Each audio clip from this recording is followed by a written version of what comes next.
Akala mo ba lahat ng college courses ay ticket na papuntang yaman? Eh hindi, besh. May mga kurso kasi na kahit top of the class ka pa, pag graduate mo, minimum wage pa rin ang kita mo. Kaya bago ka mag-enroll at gumastos ng daang-daang libo sa tuition, panoorin mo muna to. Dahil ito ang top 10 college courses na may pinakamaliit na sahod sa Pilipinas. Number 10, education. Ang average salary pagka-graduate, 20,000 pesos to 25,000 pesos a month. Yan ay ayon mismo sa PSA 2023 Labor Force Survey. Ang mga guro ang pundasyon ng lipunan. Pero guess what? Sila rin ang kadalasang pinakakawawa sa payslip. Lalo na kung private school pa sa probinsya. Talagang hindi sasapa sa monthly expenses mo. Number 9, agriculture. Ang average salary, 15,000 pesos to 20,000 pesos a month. Yan ay ayon sa PSA Labor Report. Kung ang tanong ay kanin o wifi, kanin syempre, di ba? Pero yung mga nagtatanim ng bigas, halos wala ngang pambili ng wifi. Sa sobrang baba ng sahod, parang gulay na lang din ang inuulam nila araw-araw.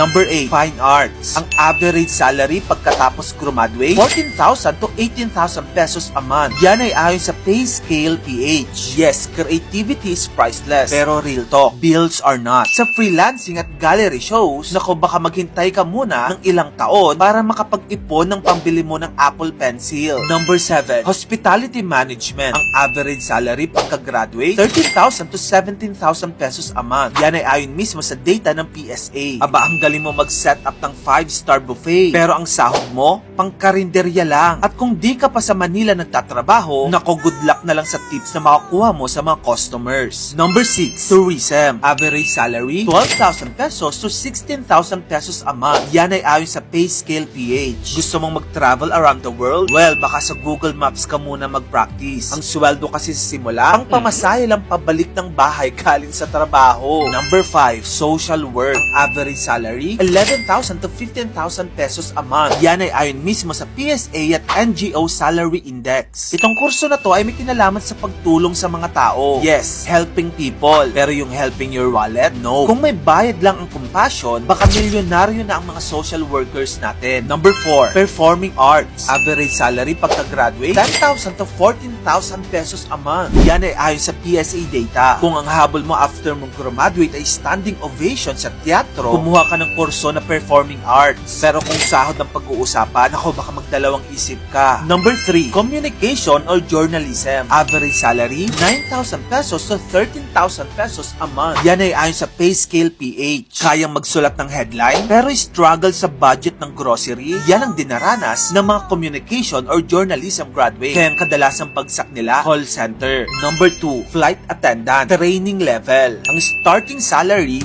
8,000 pesos to 12,000 pesos a month. Take note, on training pa lang to ha. Wala pa sila sa eroplano talaga. Yan ay ayon mismo sa Airline Salary Watch PH. Kung akala ng lahat sobrang taas ng sahod ng flight attendant, nako, sa simula, hindi. Training allowance pa lang kasi ang sahod nila. Parang libre lang ang pagngiti mo sa buong eroplano. Number 1, skilled agri, forestry, and fishery workers. Ang average salary nila, 7,000 pesos to 11,000 pesos a month. Yan ay ayon sa PSA Labor Report. Yung mga taong nagbubungkal ng lupa at nagpapakain sa buong bansa pero hindi makabili ng sariling bigas. Oo, ganun kababa ang pasahod ng sektor na ito. Kailangan ng reforma, hindi lang ng repolyo. Kaya mga future college students, tandaan, passion is good, pero huwag kalimutang itanong, magkano? Anyway, kung sumpa na magayto pang klaseng content, i-follow mo na ako. Yun lang, maraming salamat sa panonood mga kamagkano.